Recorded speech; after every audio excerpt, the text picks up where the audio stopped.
شروع اللہ کے بابرکت نام سے جو بڑا مہربان نہایت رحم کرنے والا ہے۔ بھائیوں اور بہنوں، حضرت عائشہ صدیقہ رضی اللہ تعالی عنہا فرماتی ہیں کہ بیماری کیسی بھی ہو، کتنی ہی بڑی اور موذی بیماری ہو، کیسی ہی لا علاج بیماری ہو، نبی کریم صلی اللہ علیہ وسلم کی بتائی ہوئی بیماری کو دور بھگانے والی یہ تسبیح دن کے کسی بھی حصے میں پڑھ لو۔ دن میں پڑھو گے تو رات سے پہلے، اور رات میں پڑھو گے تو صبح ہونے سے پہلے پہلے انشاءاللہ ہر بیماری اللہ کے حکم سے اور اللہ کے فضل و کرم سے بھاگ جائے گی۔ بیماری کو بھگانے والی مختصر سی تسبیح اس ویڈیو میں آپ کو بتاؤں گا۔ بحیثیت مسلمان ہمارا یہ عقیدہ اور ایمان ہے کہ اللہ کا پاک کلام بہت طاقت، بہت تاثیر والا ہے۔ قرآن اللہ کا وہ پاک کلام ہے کہ جو ہر انسان کی پوری زندگی کے تمام معاملات کا حل اپنے اندر لیے ہوئے ہے۔ قرآن پاک وہ واحد کتاب ہے کہ جس میں قیامت تک آنے والے انسان کے تمام مسائل اور انسان کی تمام جسمانی اور روحانی بیماریوں کا علاج پوشیدہ ہے۔ نبی کریم صلی اللہ علیہ وسلم نے اپنی حیات طیبہ میں ہمیں ہر مسئلے کا حل عطا فرمایا ہے۔ لہٰذا آج کی اس ویڈیو میں ایک ایسی تسبیح کے بارے میں بیان کریں گے کہ جس کو کرنے سے انسانی جسم میں موجود ظاہری اور باطنی ہر طرح کی قابل علاج اور لا علاج بیماریاں انشاءاللہ فوراً دور ہو جاتی ہیں۔ اس تسبیح کا حکم اور اس کی اجازت خود رسول علیہ الصلاۃ والسلام نے عطا فرمائی ہے۔ ناظرین کرام، دین اسلام میں علاج معالجے اور اس کے اخلاقی اور قانونی پہلو کی اہمیت قرآن مجید کی بہت سی آیات، رسول اکرم صلی اللہ علیہ وسلم کی چند احادیث اور کچھ فقہی آراء سے واضح ہوتی ہیں۔ اس حوالے سے ارشاد ربانی ہے کہ جو شخص کسی ایک کی جان بچائے اس نے گویا تمام لوگوں کو زندہ کر دیا۔ قرآن مجید کا ایک وصف یہ بھی ہے کہ اے لوگو، تمہارے پاس تمہارے رب کی طرف سے ایک ایسی چیز آئی ہے جو نصیحت ہے اور دلوں میں جو روگ ہیں ان کے لیے شفا ہے اور رہنمائی کرنے والی ہے اور رحمت ہے ایمان والوں کے لیے۔ حضرت ابراہیم علیہ السلام نے بیماری سے شفا کو رب العزت کی نعمت قرار دیا، اور اس حوالے سے ارشاد ربانی ہے کہ جب میں بیمار ہوتا ہوں تو وہی مجھے شفا دیتا ہے۔ حضرت عیسیٰ علیہ السلام کے معجزات میں سے ایک معجزہ امراض سے شفا بھی تھا۔ رسول اکرم صلی اللہ علیہ وسلم نے امراض و تکالیف کے حوالے سے علاج و اسباب کو اختیار کرنے پر زور دیا تاکہ مسلمان جسمانی، قلبی اور روحانی طور پر صحت مند رہیں۔ حضرت جابر رضی اللہ تعالی عنہ رسول صلی اللہ علیہ وسلم سے روایت کرتے ہیں کہ ہر مرض کی دوا موجود ہے۔ جب مرض کا علاج ہو جائے تو اللہ کے اذن سے وہ مرض ٹھیک ہو جاتا ہے۔ بھائیوں اور بہنوں، اس حدیث میں دو باتوں کی طرف اشارہ کیا گیا ہے کہ امراض کے لیے دوا موجود ہے، اسے استعمال کرو، مگر یقین یہی رکھو کہ شفا تو اللہ ہی کے ہاتھ میں ہے۔ اللہ نے بڑھاپے کے سوا ہر بیماری کی دوا پیدا کی ہے۔ شیر خدا مولائے کائنات سیدنا علی المرتضیٰ رضی اللہ تعالی عنہ سے مروی ہے کہ اصل علم دو ہی ہیں، علم فقہ تاکہ زندگی گزارنے کا آسان طریقہ معلوم ہو، اور علم طب تاکہ انسانی جسم بیماریوں سے محفوظ اور صحت مند رہے۔ اس بارے میں کسی شک کی گنجائش نہیں کہ امراض سے واقفیت اور ان کے علاج میں مہارت حاصل کرنا مسلمانوں کے تمام معاشروں کے لیے ضروری ہے۔ البتہ علماء نے اسے فرض کفایہ قرار دیا ہے کہ اگر بقدر ضرورت چند افراد اس فن میں ماہر موجود ہوں تو بقیہ معاشرے پر سے یہ فرض ساقط ہو جائے گا۔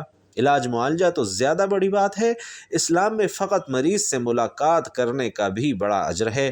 فرمان رسول صلی اللہ علیہ وسلم ہے کہ صبح کے وقت ایک مسلمان سے صرف ملاقات اور عیادت کرنا شام تک ہزاروں فرشتوں کی دعا کا مستحق بنا دیتا ہے، اور اسی طرح شام کے وقت کسی کو جا کر ملنا صبح تک کے لیے یہی انعام دلواتا ہے، اور پھر اسی پر بس نہیں بلکہ جنت میں مزید انعام کا وعدہ بھی ساتھ ہے۔ ناظرین، حضرت ابو ہریرہ رضی اللہ تعالی عنہ سے مروی ہے کہ آپ صلی اللہ علیہ وسلم نے فرمایا، اللہ تعالیٰ قیامت کے دن فرمائے گا، اے ابن آدم، میں مریض تھا، تو نے میری تیمارداری کیوں نہ کی؟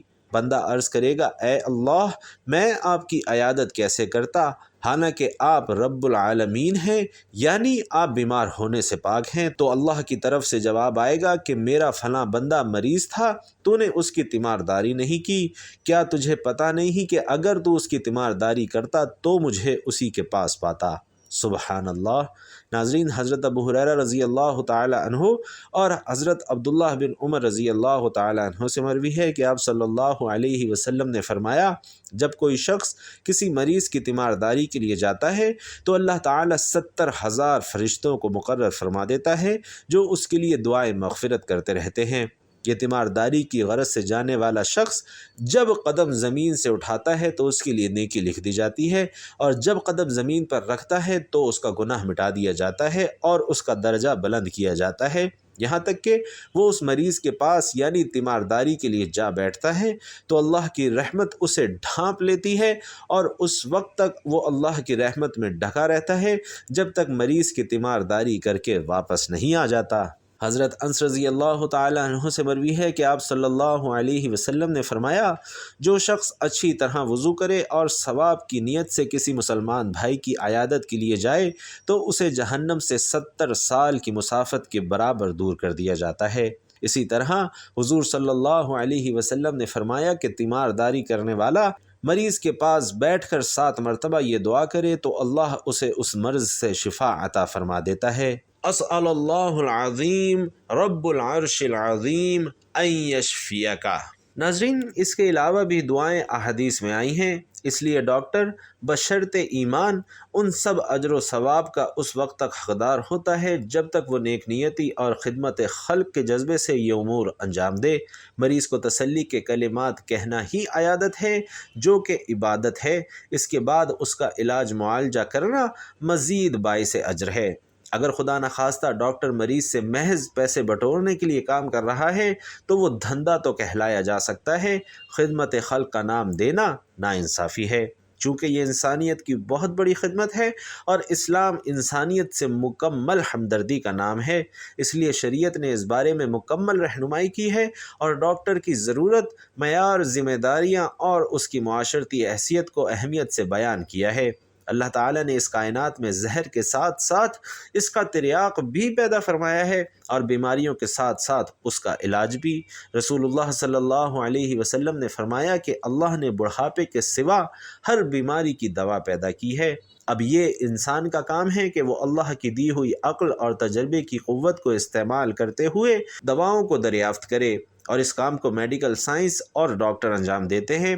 اس لیے اس میں کوئی شبہ نہیں کہ انسانی خدمت کے پہلو سے ان کی خدمات نہایت اہم ہیں۔ بھوکے کو کھانا کھلانا، محتاج کو کپڑے پہنانا، معذور کے کام میں ہاتھ بٹانا اور ضرورت مند کی حاجت پوری کرنا، یہ سب مخلوق کی خدمت ہے۔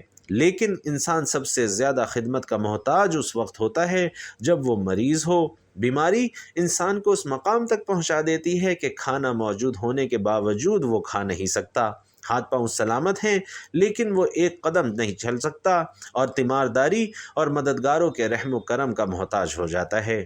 اسی لیے رسول اللہ صلی اللہ علیہ وسلم نے مریض کی عیادت اور تیمارداری کو بے حد اجر کا باعث قرار دیا ہے۔ آپ صلی اللہ علیہ وسلم نے فرمایا کہ جب تک ایک شخص مریض کی عیادت میں رہتا ہے گویا وہ جنت کے باغ میں ہے۔ اس طرح ڈاکٹر گویا اپنی ڈیوٹی کے پورے وقت اس حدیث کا مصداق ہوتا ہے۔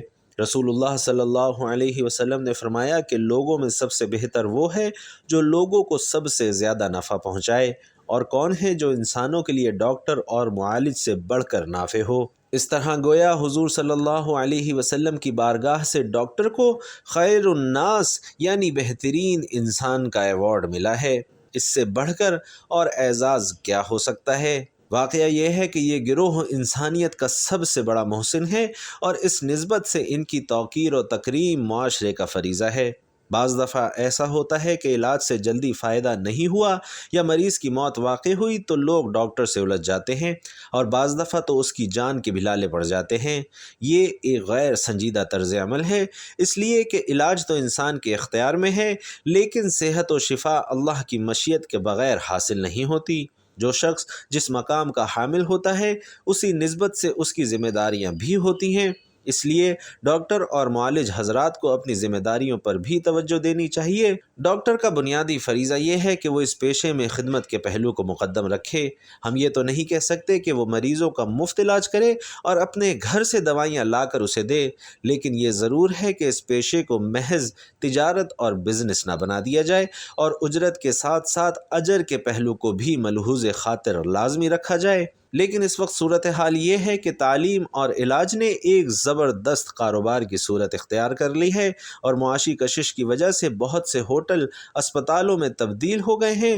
ڈاکٹروں کی فیس مریضوں کے لیے ناقابل برداشت بوجھ بن گئی ہے۔ پھر فیس کے سلسلے میں بھی ایک نئی روایت یہ قائم ہو رہی ہے کہ مریض جتنی بار مشورے کے لیے جاتے ہیں ہر بار اسے فیس ادا کرنی پڑتی ہے، اور اس طرح بعض اوقات ہر ہفتہ ڈاکٹرز فیس وصول کر لیتے ہیں۔ پھر آمدنی کے بالواسطے ذرائع بھی پیدا کر لیے گئے ہیں۔ دوائیں لکھی جاتی ہیں اور مخصوص اور متعین دکانوں سے دوا خریدنے کو کہا جاتا ہے تاکہ ان سے کمیشن مل سکے۔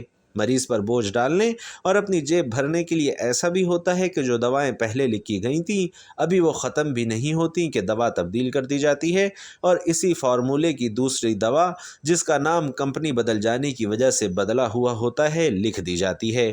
بیچارے مریض کو ڈاکٹر کی اس ہوشیاری کی خبر بھی نہیں ہوتی، اور یہ بھی دیکھا گیا ہے کہ جتنی دوا مطلوب ہے اس سے زیادہ لکھ دی گئی ہے اور چند دنوں میں نسخہ بدل دیا گیا اور زائد دوائیں بیکار ہو گئیں۔ یہ بھی ہوتا ہے کہ نقلی دوائیں یا ایسی دوائیں جن کی مدت ختم ہو چکی ہے وہ دے دی جاتی ہیں اور معیاری دواؤں کی قیمت وصول کی جاتی ہے۔ بے مقصد ٹیسٹ کرائے جاتے ہیں۔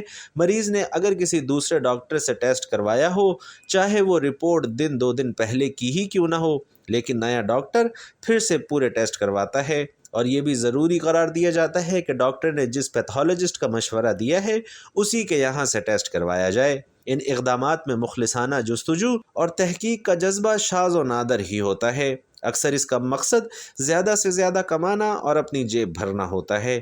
ایسا بھی ہوتا ہے کہ ایک ڈاکٹر دوسرے ڈاکٹر یا کسی خاص ہاسپٹل کو مریض ریفر کرتا ہے۔ یہ تمام صورتیں اگر تو مریض کی بھلائی کے جذبے سے ہوں تب تو ان کی افادیت سے انکار نہیں کیا جا سکتا، لیکن افسوس کہ ان سب کا مقصد آج کل اکثر کمیشن کھانا ہوتا ہے۔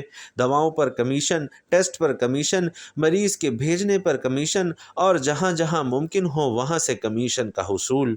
ان کمیشنوں اور ان کی بڑھتی ہوئی شرحوں نے مریض کی کمر توڑ دی ہے، اور غریب لوگوں کے لیے اسپتال جانے کا تصور بھی ایک بوجھ ہوتا جا رہا ہے۔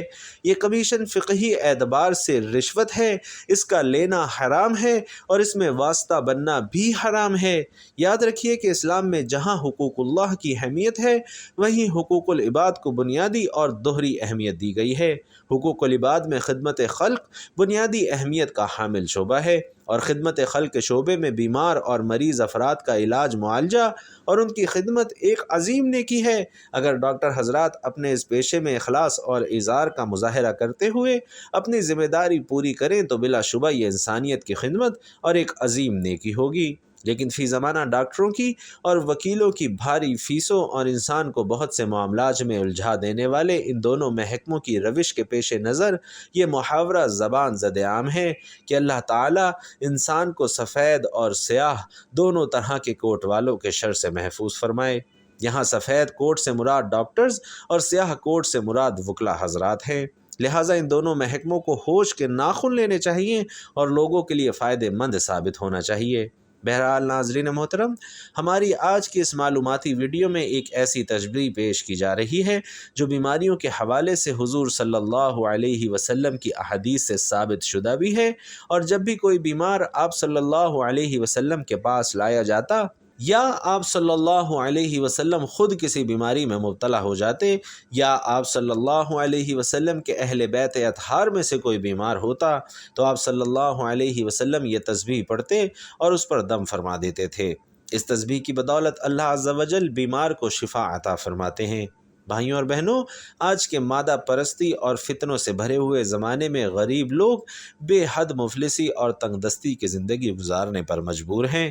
بہت سے بھائی اور بہنیں ہمیں پیغام بھیجتے ہیں کہ کوئی ایسا وظیفہ، کوئی ایسا عمل بتائیں کہ جس کو کرنے سے کسی ڈاکٹر یا طبیب کے پاس جانے کی ضرورت نہ پڑے اور گھر بیٹھے بیٹھے ہی آرام آ جائے۔ تو محترم اسلامی بھائیوں اور بہنوں، نہایت ہی مجرب، نہایت ہی کارآمد علاج پیش کر رہے ہیں۔ نبی کریم صلی اللہ علیہ وسلم سے ثابت ہے، بلکہ خود سیدہ عائشہ صدیقہ رضی اللہ تعالی عنہا نے نبی کریم صلی اللہ علیہ وسلم سے ثابت شدہ یہ علاج خود امت کے حوالے فرمایا ہے۔ اس تسبیح کے عمل سے قابل علاج اور ناقابل علاج، یعنی لا علاج ہر طرح کی بیماری اللہ کے حکم سے اور اللہ کے اذن سے الحمدللہ بفضل خدا جاتی رہتی ہے۔ بات صرف اور صرف یقین کی ہے۔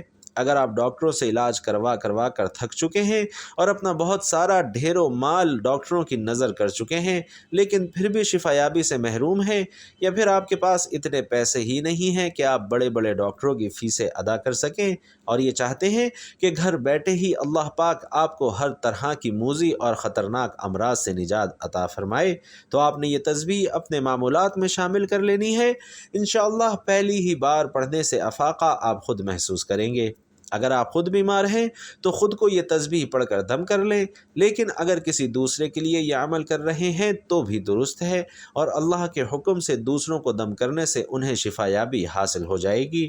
نہایت ہی آسان اور مجرب عمل ہے، نہایت ہی مختصر دعا ہے جس کا عمل آپ نے کرنا ہے۔ عمل کا پورا اور مکمل طریقہ کار جان لیجئے کہ یہ عمل آپ نے ہر طرح کی چھوٹی بڑی موذی اور لا علاج بیماریوں سے نجات اور ان سے حفاظت کے لیے کر لینا ہے۔ خاص طور سے جن گھروں میں چھوٹے بچے ہیں جو بہت جلد کسی نہ کسی بیماری کا شکار ہو جاتے ہیں، تو نبی کریم صلی اللہ علیہ وسلم کا بتایا ہوا یہ دم ان پر ضرور کریں۔ انشاءاللہ بچے ہر طرح کی چھوٹی اور بڑی موذی امراض سے محفوظ ہو جائیں گے۔